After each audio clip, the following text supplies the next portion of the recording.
So we were living with family for a little while after moving up here, and things went sideways with family. So we had to move out kind of hastily, and didn't have really any place to go. There was no options. We tried finding an apartment right away, and nothing was available or was already taken. So we ended up staying with my girlfriend's mother for a little while, and then had to shift to hotels because that living situation was very temporary. Mm-hmm.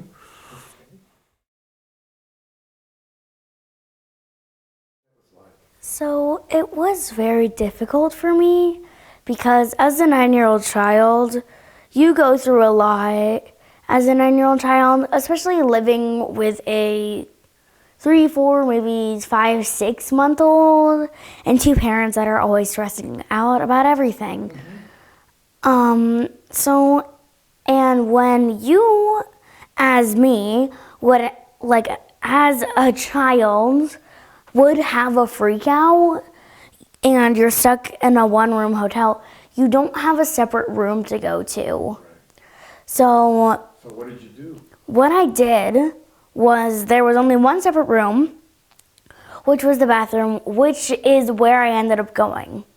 So I ended up going to the bathroom when I was freaking out, and I sat in the bathtub with the curtain closed.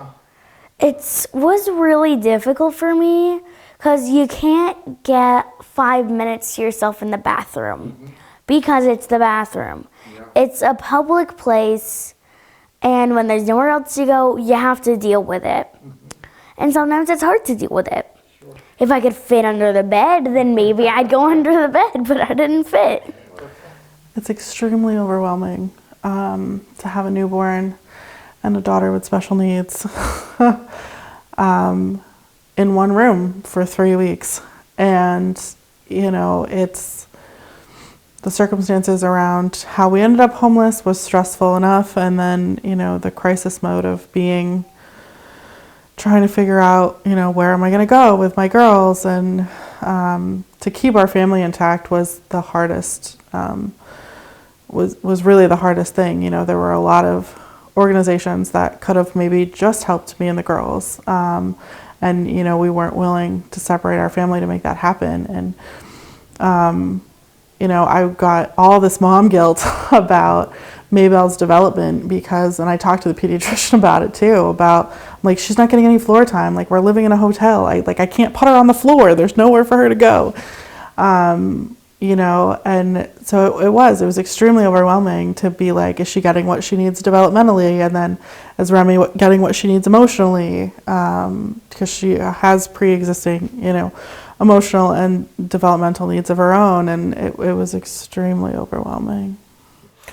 Oh, it definitely added a whole new layer of stress to the family and to each of us individually. It was hard knowing that, you know, we're going to a hotel after you get done with the hard day's work to go home and try to find, you know, scour the internet, newspapers, Facebook, any resource we had, constantly making phone calls, and just hoping to get it all done before, you know, the 5:30 cutoff of everyday, you know, business days, because that's when it's so hard to get done. Yeah.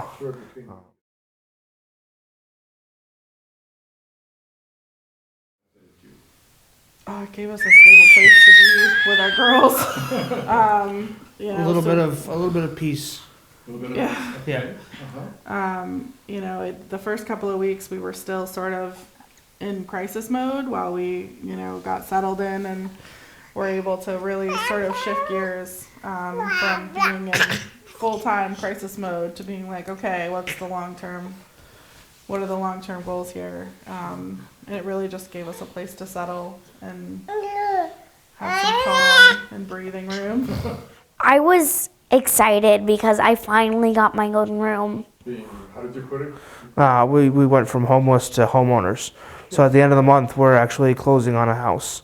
So Rutland's Promise, where our goal was to find an apartment to live in, and we overshot our goal, and we're buying a house.